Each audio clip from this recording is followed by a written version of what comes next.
What is happening, guys? Welcome back to another video in beautiful New York City. Today is Friday afternoon and I'm on my way to go fetch my first ever developed roll of film, so that's very exciting. So just a quick backstory to this: I've had this roll of film in my camera for 2 years already, so it's 2 years worth of film photography from all over the world, all of my travels. Well, not really all over the world, pretty much just New York and Cape Town and some road trips in South Africa, but very excited to see how the results turn out today. So I'm gonna collect now and then we'll go back to the apartment to review the photos later. Thank you so much, have a good day. Bye.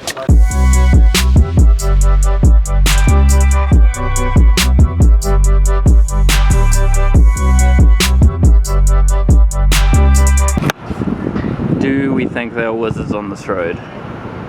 So I've picked up my film, and the first thing to note is that getting film developed is expensive. It was $15, not even for prints, just to get it on a CD. So that's something to keep in mind if you're shooting film. Alright, we are back at the apartment. I decided to throw a hat on because my hair got so crazy and messed up from the wind outside.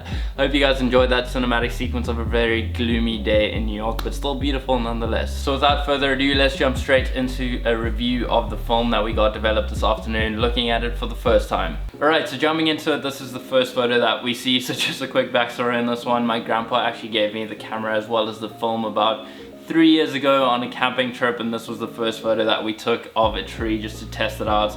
Obviously not knowing if it would work or not until we got the film developed, which is now 3 years later, but this was the first photo taken on the roll of film, so nothing special at all. And neither are the next few photos, I believe. This is just of my grandmother, who clearly didn't want a photo of her, but we got some really cool lens flares out of it, I guess.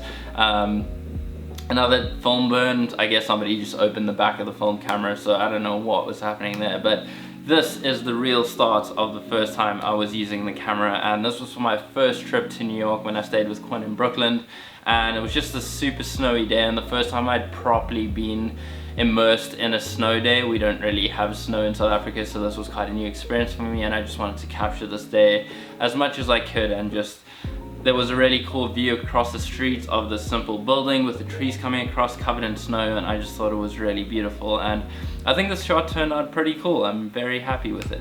Up next is just a picture in the city. I think this was in the financial district, so lower Manhattan, again just in the same snow day. I think it turned out pretty cool. The focus is definitely on the buildings behind here, not necessarily on the bike here or the cars in the foreground as I would have liked it to be, but we can't win them all with film. Again, this one, a portrait of Quinn, I just didn't nail the focus on this one. I was probably still just getting used to the camera and how to use it properly. Yeah, not the best portrait, but it's still something memorable nonetheless. Up next, okay, we got the focus a bit better on this one. It's really just focused in on her back eye over here for the most part, and we can see some of the snowflakes on her hair. That detail is really crisp, and then we get some bokeh in the background, which is also really cool. But I think it turned out to be a pretty cool photo. Oh, this one's pretty cool. This is of the Manhattan Bridge on the same snow day, and I just love how you can see the detail in the shadows as well as the highlights. That turned out really well. I'm loving the color of this as well, that like subtle greenish blue to it, and the water as well. Oh, and the texture. I love the filmy feel, the grainy feel to it. I just love the texture of film. It's looking so good. Oh, I think I like this one more. I think this might be my favorite one so far. Very moody vibes, very snowy, moody. I love the simplicity of it as well. Again, just the detail and the highlights and the shadows, like nothing is overexposed or underexposed. It was just exposed perfectly, and you can see so much of the detail. And again, just the texture as well. I love the foam grain to it, and the color. It's all just so good. Oh, I'm really liking these pictures so far, if you can't tell. Up next is another portrait of Quinn, which I completely messed up the focus. I probably don't know what it is. I was trying to take portraits of Quinn and I just completely messed up the focus, but obviously not the best at it. Just another one where I didn't get the focus right. This was at a waterfall in Wilderness when we were on our road trip, and I mean, I was probably just trying to focus on the waterfall in this one, but it's a little bit overexposed. I probably would have wanted it down a little bit more. So it's got this kind of like smooth over feel to it. The shutter speed was probably a little bit too slow, but it still looks pretty cool, a little bit nostalgic, so I am still liking it. Just a moment in time, which is cool. Same thing as this one, also a little bit overexposed. That's definitely my fault. I was probably exposing for the water more so than the rock, the white rock around it, so it didn't get the best exposure on that one, but it's still a really cool picture and just something to remember. This is just of elephant at the elephant park, not the best photo. Oh, this one's pretty interesting, of Mr. Matty Snaps in his natural habitat. I took this one in Cape Town when we are on our car shoot, and this one turned out really interesting. Also super grainy. We took this one like just after sunset. As you can see in the background, the sun has kind of gone down, but it's got this really grainy feel to it. It's also got this weird graduated filter fade underexposure on the top of it. I don't really know how that happened, but it's very interesting and I like the color to it. Oh, this one turned out really nicely. That is so clear. Jeez, and it's got this like really warm glow to it as well, which I really like. Would really encapsulate that sunset vibe, and the mountains in the background. Damn, this is a really nice picture. Should have said these ones to Volkswagen, the film ones. It's like, oh, jeez, this one turned out beautifully. This one turned out so much better than my digital camera one, because when I was taking it on my 1D, I either had to expose for the outside of the car, which was the sky in the background, or the inside, and then by doing that, the sky outside was overexposed and blown out. So I didn't get what I was looking for. Even in editing it and trying to bring the shadows up, it just didn't really have the same feel that this does. This is just amazing. And that glow coming in from the outside, jeez. I can't believe how well it's captured the highlights and the shadows, the details, the dynamic range of the film camera. I was not expecting that, but it looks really great. Oh, this one is really nice as well. So I took this one off Quinn when we were camping in Wilderness towards the end of last year, and this was an incredible sunset, like really pink and purple hues. It was quite a moody sunset, but the colors were just amazing, and this photo has captured it so well. I think it's perfectly exposed and again just so clear. Wow, and I love the colors to it, that pinkish hue over the whole thing. Geez, that's a really nice photo. This is just very similar. I think I prefer the previous one just because this one didn't really capture the color in the sky as well, and it's a bit more contrasty. The other one's a lot smoother.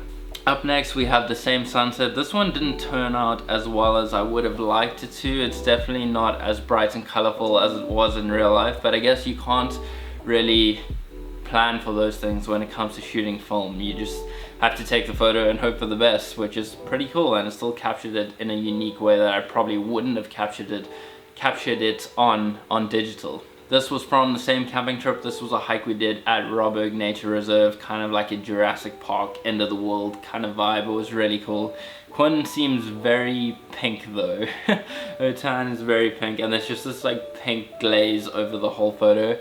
I don't know if the film is expired or not, I'm really not sure, but it definitely could be, considering that it's 3 years old. So I might have to check that, and that'll definitely determine if the film was expired or not.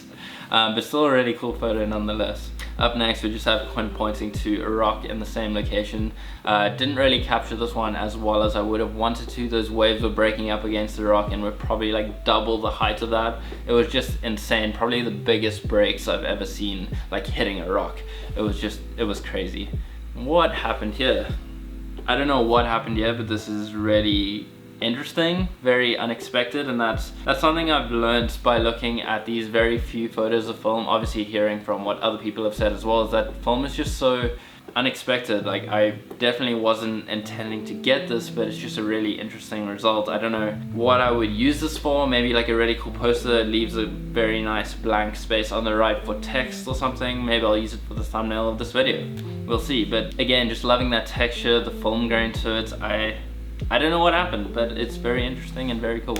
Up next, we're getting this really weird underexposed gradient on the top, and I don't know how that happens. So if you guys know how that happens and how to avoid it so I don't keep doing that in the future, I don't know if it's a problem with the camera or it was the film or what that is, but we got this weird thing over the top. But again, still a really cool picture, getting those pink hues into it. Quinn looking very pink in the middle as well, but still a really cool photo.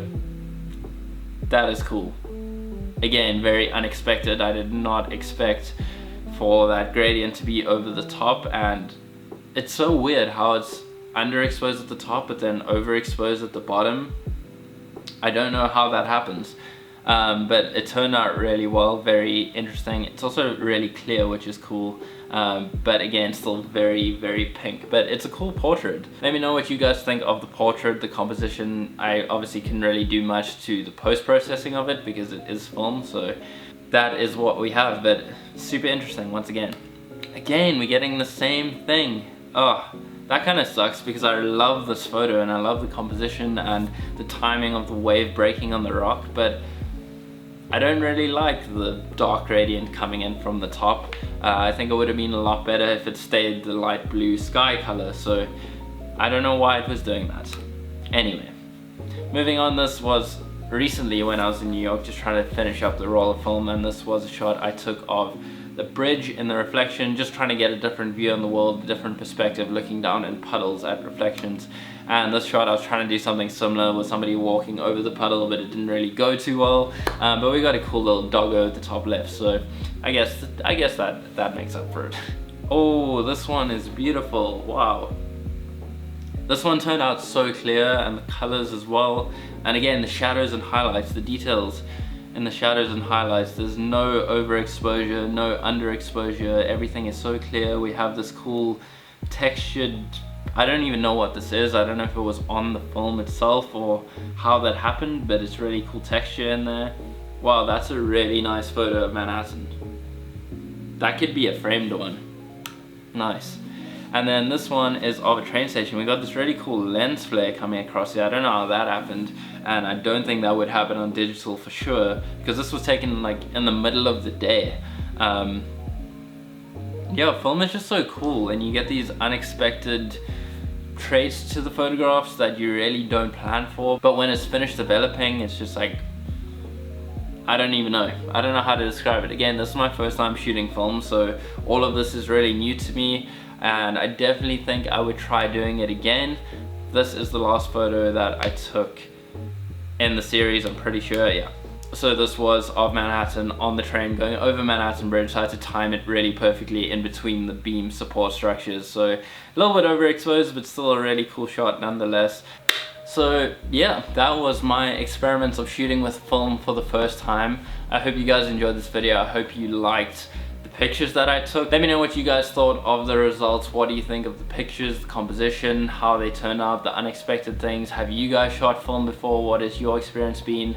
I think I would definitely try it out again. I think the only thing that deters me from shooting film is the price is so expensive.